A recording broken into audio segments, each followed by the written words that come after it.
Our top story this morning, President Seth Bodnar spent the day yesterday addressing faculty, staff, and media about his plans and goals for all aspects of the university.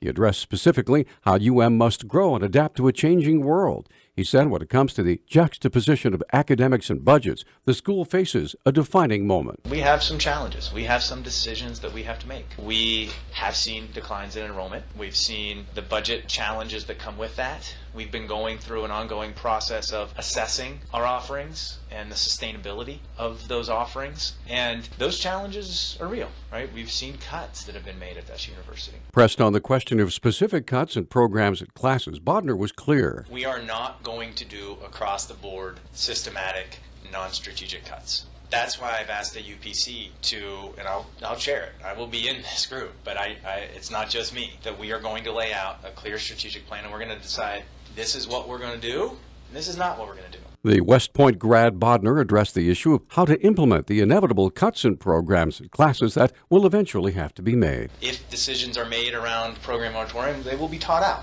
But we need to give clarity to both prospective students, but to people that are working in programs that have been in an uncertain status. This is the direction the university's headed, and if that involves potentially programs being put into a moratorium status, that people have time to make decisions. For fiscal year 2018, with projected enrollment of 9,710 and total state and tuition revenue of $128 million, compared to expenditures of $131.5 million, that leaves a deficit of $3.5 million.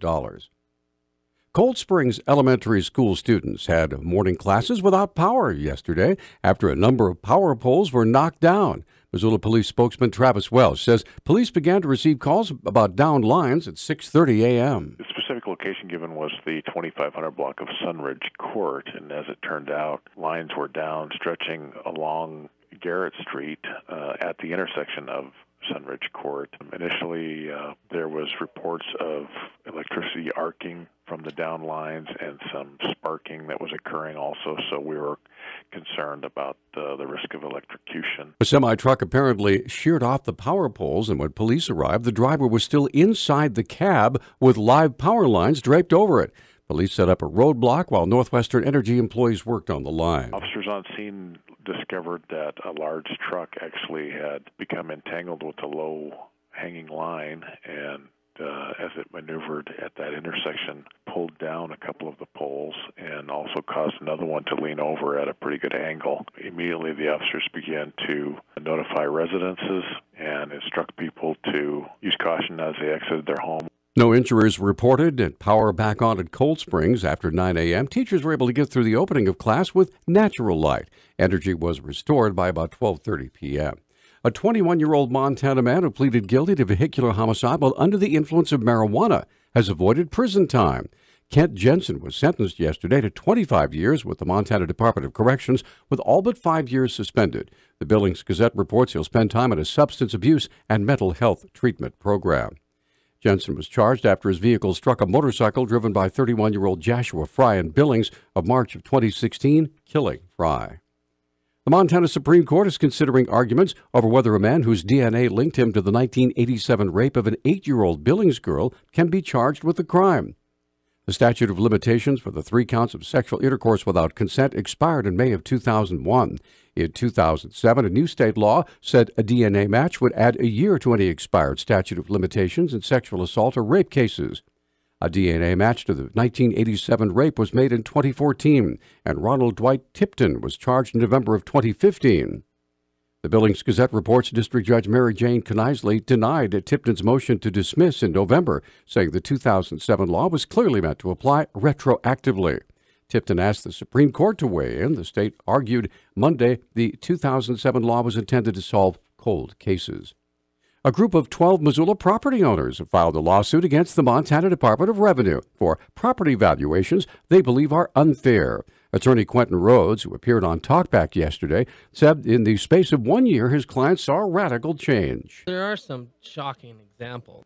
The range of numbers that we have are people whose property has increased by 80% in value in 1 year. But that's not the worst of it. 80%, that's the people on the low end. Our winner here is 461% in 1 year. It seems to us that that is a glaring error And it happens across all of the city of Missoula.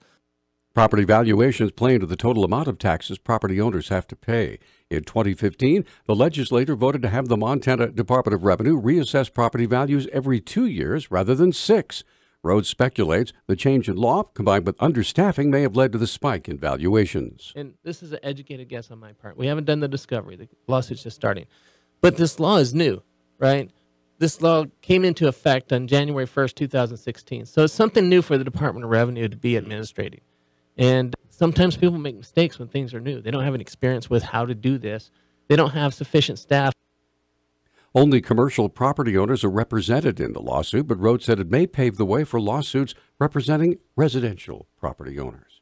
Missoula police asking for the public's help in recovering an American flag that was stolen from a local business. Once again, spokesman Travis Welsh explains. We recently took in a report from a business located in the 2400 block of North Reserve Street that their American flag had been stolen. A representative told us that sometime overnight on January the 15th through the early morning hours of January 16th, appears a male had come by their place of business and taken an American flag that they had posted on the exterior. The business was able to capture a video of the theft, and images are available on our website at newstalkkgvo.com. Appears to be a white male with short hair, wearing a lighter colored jacket with blue jeans, and looks like black tennis shoes with white soles. If anybody does recognize this individual, we'd ask that they contact Officer Lydia Hess at 552-6300. Welsh said the flag is valued at under $100, so it would be a misdemeanor theft. Finally, officials in southern Montana released the names of 2 people found dead after a house fire near the town of Emigrant last week.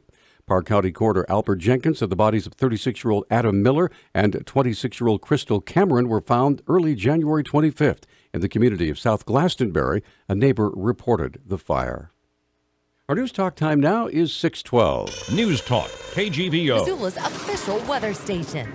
Mostly cloudy skies today with our high temperatures in the mid-30s. Snow will arrive tonight. We'll see accumulations of less than 1 inch. Overnight lows will be in the upper 20s. We'll be close to 40 on Friday with a rain-snow mix. I'm meteorologist Brooke Foster, KECI 13.